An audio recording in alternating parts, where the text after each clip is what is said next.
Assalamualaikum warahmatullahi wabarakatuh. Pada video kali ini, Islamic Science Research Network ISRN UHAMKA Jakarta akan mempresentasikan video berjudul 3D Surface Modeling untuk Fajar di Madinah. Ini adalah contoh crowdsourcing yang dilakukan oleh Bapak Ahmad Rizal dari Madinah.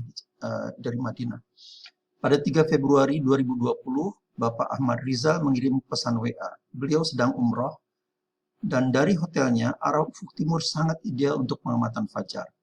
Kemudian saya sarankan beliau menginstal LabSeed pada telepon genggam beliau untuk pengambilan data remote sensing. 2 hari kemudian, pada 5 Februari 2020, beliau mengambil data tersebut, diupload pada Google Drive beliau, dan saya download dari Jakarta. Hasilnya adalah sebagai berikut. Proses mathematical modelnya, ini sebetulnya sudah saya jelaskan pada video yang lalu. Jadi sebetulnya Bapak Ahmad Rizal mengambil foto ini sejak pukul 4.30-an sekitar itu. Tapi ya gelap semua, hitam semua. Jadi baru bisa dilihat ada perubahan kecerlangannya foto itu baru pada ini. Pada foto 591 sampai 1697. Jadi kita model, kemudian kita hitung ini waktunya. Ini waktu di sana, yang ini adalah standar deviasinya. Ini standar deviasinya ke sana. Maka ternyata dari mathematical modeling yang kita buat, fajar itu baru muncul pada 6.18.02. Padahal fajar resmi azan pada saat itu dilakukan pada 5.41.57. Jadi sudah 30-an menitan, 37 menit. Kemudian baru fajar muncul. 37 menit ya. Atau 33 menit ini. Oke lah itu.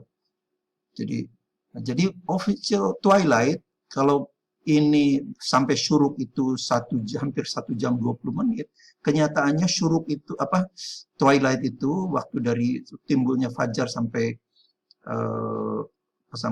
matahari terbit itu hanya 44 menit saja. Sehingga deep pada saat ini kita bisa hitung ternyata cuma 10,42 derajat. Padahal Saudi Arabia menggunakan minus 18,5 derajat. Oke. Kemudian kita akan verifikasi benarnya ini. Fajar munculnya di sini itu. Oke, kemudian kita gunakan untuk memverifikasinya dengan 3D surface modeling.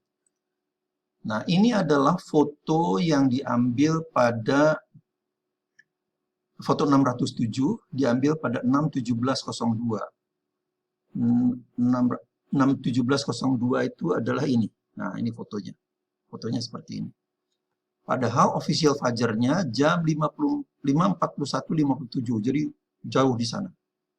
Masih gelap. Real fajar kita bisa dari matematik model tadi kita dapat hitung ternyata 6.18.02. Nah, ini adalah foto 607 pada 6.17.02. Jadi foto ini. Nah, ini bentuknya seperti ini. 3D surface modelingnya adalah seperti ini. Kemudian jadi masih gelap ini. Kemudian kita ke foto 17.22. Nah, foto 6.17.22. Jadi ini. Masih gelap juga. Kemudian foto 17.42. Ini masih gelap juga. Kemudian foto 6.18.02, foto ke 613. Inilah yang terdeteksi oleh mathematical model. Fajar muncul di sana. Kalau kita dengan mata telanjang, tentu saja kita masih belum bisa melihat ini. Tapi kita lihat perbedaan setelah itu. Pada 6.18.22, ini 16.22 di sini. Masih belum terlalu, secara kasat mata belum terlalu kelihatan juga. Kemudian pada 6.18.42 ini, tapi pada 20.02 ini, ini sudah kelihatan ini. Sudah kelihatan. 6.22.02 62202 ini lihat, udah kelihatan. Dan seterusnya. Nah, inilah sangat manfaatnya 3D surface modeling. Ya. Jadi ini 3D surface modeling sangat bermanfaat sekali dalam hal ini. Nah, kemudian jadi kesimpulannya adalah, tapi harus diingat bahwa kalau ini pukul 6.3202 ini masih jauh dari syuruk ini. Masih hampir 30 menit. Hampir 30 menit. Jadi masih leluasa sebetulnya meskipun sudah kita melihat ini sudah agak terang gitu, tapi sebetulnya masih leluasa. Dari syuruk masih kira-kira 30 menitan. Oke, kemudian kesimpulannya adalah belum ada fajar sebelum pukul 6.18.02 di Madinah pada 5 Februari 2020.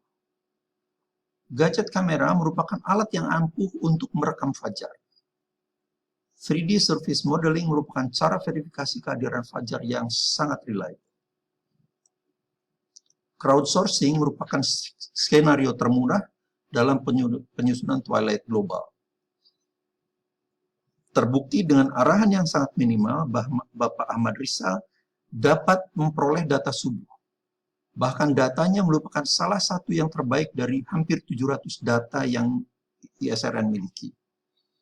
Untuk mencari kebenaran tentang kehadiran fajar, ISRN siap melakukan diskusi dengan para ahli di dunia, termasuk dengan Islamic Society of North America, karena mereka menggunakan minus 17,5 derajat. Dengan Al-Qura University menggunakan minus 18,5 derajat. Dengan European Council for Fiqh and Research, pimpinan Profesor Yusuf Karadawi menggunakan minus 18 derajat. Liga Dunia Muslim juga menggunakan minus 18 derajat. Dan lain-lain. Demi mencari kebenaran, kita bersedia untuk melakukan diskusi dengan mereka dan mencari mengapa mereka menggunakan dip yang terlalu rendah seperti itu. Padahal kenyataannya kita memiliki 700 data dan semuanya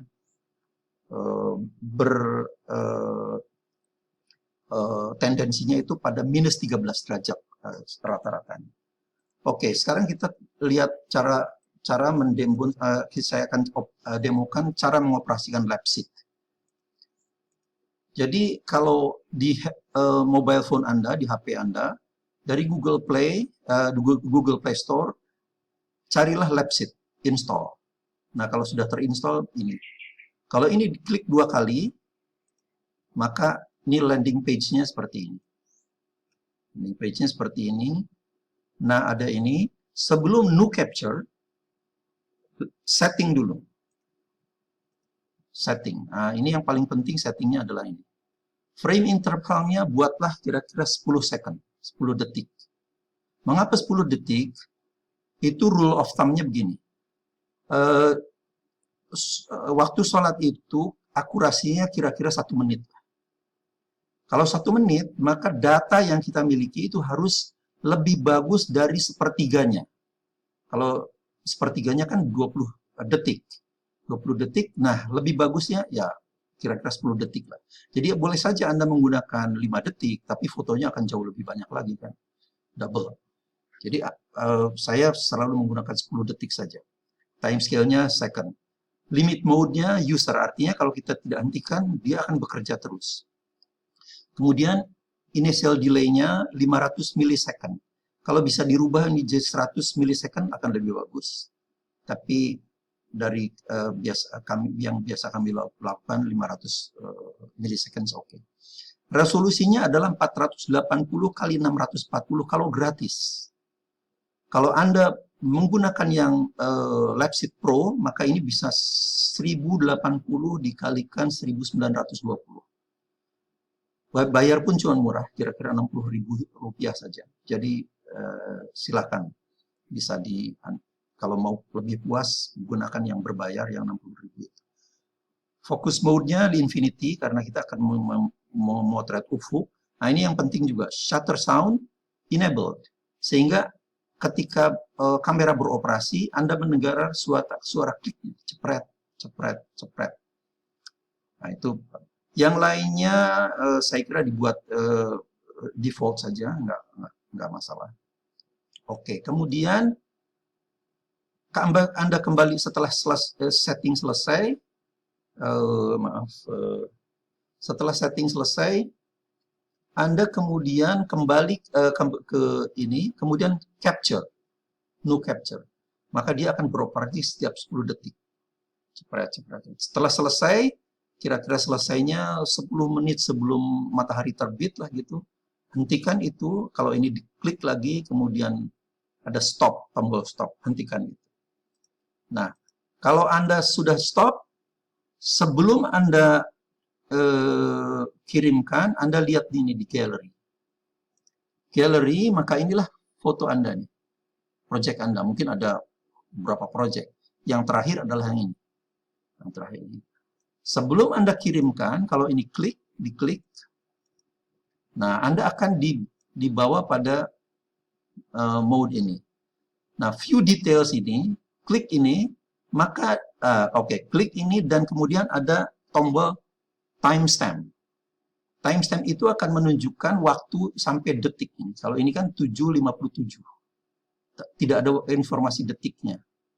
Catat sampai detik keberapa, karena itu foto pertama saja, karena foto berikutnya kan tinggal setiap 10 detik, saya sudah tahu.